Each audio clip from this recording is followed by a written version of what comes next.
بسم اللہ الرحمن الرحیم۔ ابو رافع ایک مالدار تاجر تھا، خیبر کے قلعے میں رہتا تھا۔ یہ شخص حضور نبی کریم صلی اللہ علیہ وسلم کی شان میں گستاخیاں کیا کرتا تھا۔ قبیلہ خزرج کے عبداللہ بن عتیق، مسعود بن سنان اور عبداللہ بن انیس رضی اللہ تعالیٰ عنہ نے اس کا کام تمام کرنے کی ٹھانی۔ عبداللہ بن عتیق رضی اللہ تعالیٰ عنہ کو امیر مقرر کیا گیا۔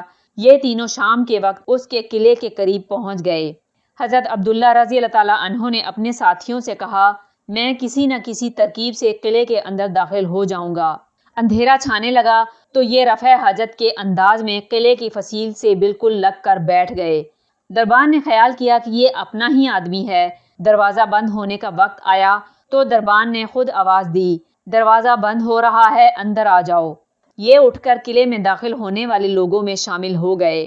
ابو رافع اوپر والی منزل میں رہتا تھا۔ قصے سنانے والے لوگ رات کے وقت اس کے پاس جمع ہو جاتے تھے اور محفل جمتی تھی۔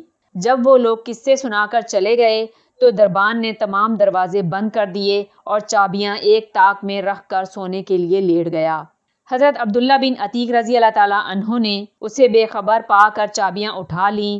اب انہوں نے یہ کیا کہ ایک ایک دروازہ کھولتے گئے اور اس کو اندر سے بند کرتے چلے گئے تاکہ دربان وغیرہ اندر آنا چاہے تو نہ آ سکے۔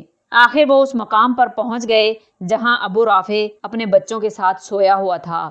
اندھیرے کی وجہ سے وہ دکھائی نہیں دے رہا تھا، اس لیے عبداللہ بن عتیق رضی اللہ تعالیٰ عنہ پکارے، ابو رافع۔ جواب میں اس نے کہا، کون؟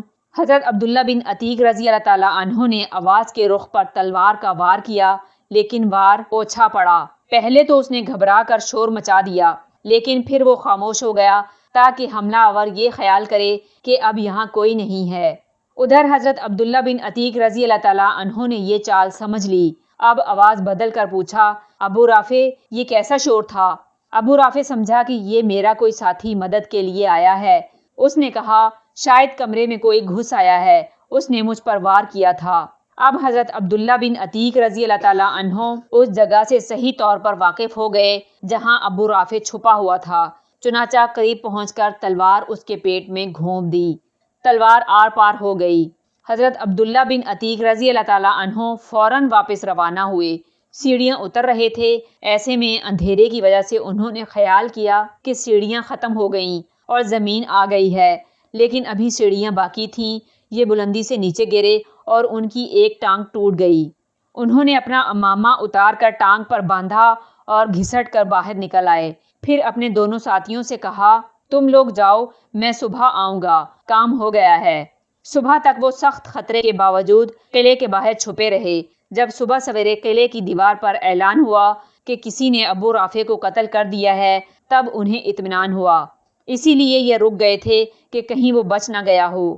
اب اسی طرح ٹوٹی ہوئی ٹانگ کے ساتھ بڑی مشکل سے مدینہ منورہ پہنچے۔ حضور نبی کریم صلی اللہ علیہ وسلم کو خوشخبری سنائی اور ٹانگ کے بارے میں بتایا۔ آپ صلی اللہ علیہ وسلم نے ٹوٹی ہوئی ہڈی پر اپنا لعاب دہن لگا کر اپنا دست مبارک پھیرا تو ہڈی فوراً جڑ گئی۔